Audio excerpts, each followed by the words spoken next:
Ibihe byiza kuri mwebwe mubana natwe mu nkuru n'ibiganiro tugenda tubagezaho umunsi ku wundi. Nyagai TV Rwanda ishakiro ry'amakuru meza. Niba ushaka kuzajya ubona amakuru agiye atandukanye n'ahandi wayakura ni kuri no muyoboro. Hanyuma niba ari ubwa mbere ugeze ahangaha turagusaba gukanda kuri subscribe, nurangiza ufungure n'inzogera. Abantu mudukurikira muri hanze, muri mu Rwanda, muri mu bice bitandukanye by'isi, turabashimira ko mubana natwe umunsi kundi makuru n'ibiganiro tugenda tubagezaho umunsi kundi. Ibyago bikomeje kugenda byiyongera. Ni nyuma yuko mu gitondo uyu munsi aribwo naje kuza kuba mbagezaho inkuru y'umugabo waje kuza kuba yakitwikira mu nzu agatwika n'abana be. Ni inkuru iri gukomeza kugenda ishengura imitima y'abantu bagiye batandukanye. Muri aka kanya abanyarwanda bakiri gushengurwa n'abariya abana baje kuza kuba batwikirwa mu nzu na papa wabo. Muri aka kanya nanone hari indi nkuru nabwo ihise isohoka itugezeho muri uyu mwanya.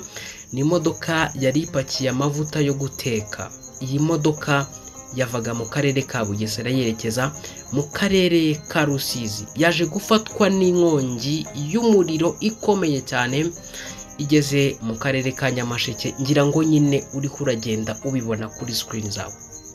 N'impanuka twavuga ko nayo iteye ubwoba. Ingi twayifata nk'impanuka rwose, ntabwo ari ukuvuga ngo donc twayishyira mu yindi kategori. Iyi nayo ni impanuka kubera ko ibi byose bitera bitateguje. So iyi mpanuka amakuru avuga ko yabereye mu kagari ka Muhororo, umurenge wa Kirimbi, saa 9 z'amanywa kuri uyu wa 3 Mata 2025.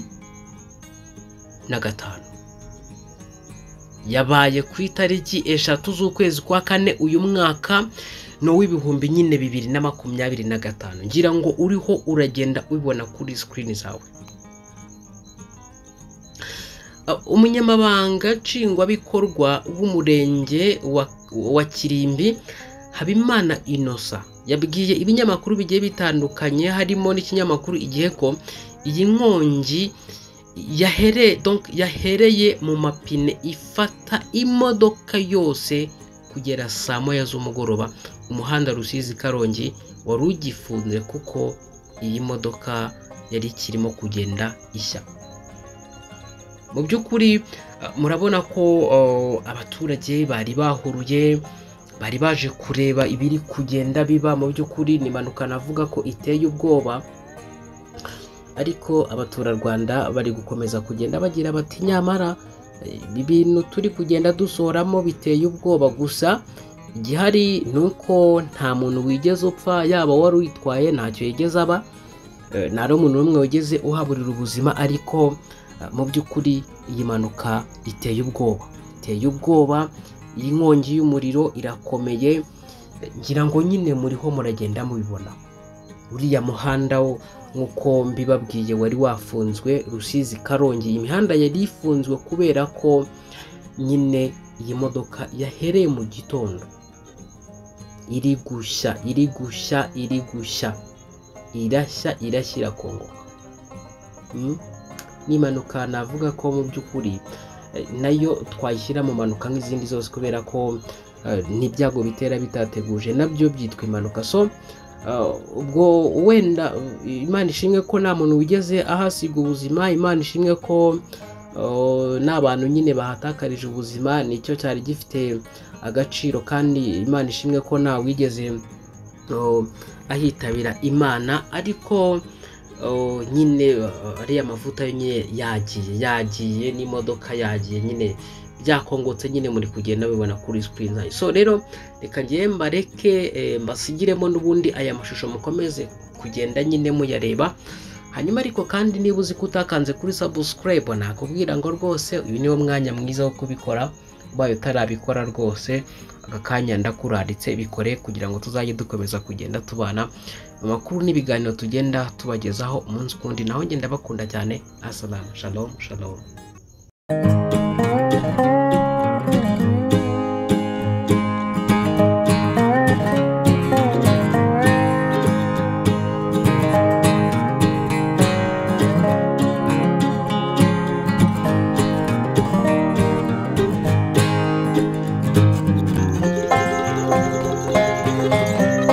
Ibihe byiza kuri mwebwe mubana natwe mu nkuru n'ibiganiro tugenda tubagezaho umunsi ku wundi.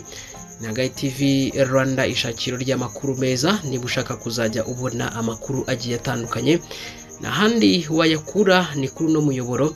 Hanyuma niba ari ubwa mbere ugeze ahangaha turagusaba gukanda kuri subscribe, nurangiza ufungure n'inzogera. Abantu mudukurikira muri hanze, muri mu Rwanda, muri mu bice bitandukanye by'isi, turabashimira ko mubana natwe umunsi kundi makuru n'ibiganiro tugenda tubagezaho umunsi kundi. Ibyago bikomeje kugenda byiyongera. Ni nyuma yuko mu gitondo uyu munsi aribwo naje kuza kuba mbagezaho inkuru y'umugabo waje kuza kuba yakitwikira mu nzu agatwika n'abana be. Ni inkuru iri gukomeza kugenda ishengura imitima y'abantu bagiye batandukanye.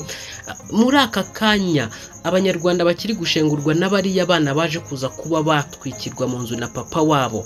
Muri aka kanya nanone hari indi nkuru nabwo ihise isohoka itugezeho muri uyu mwanya.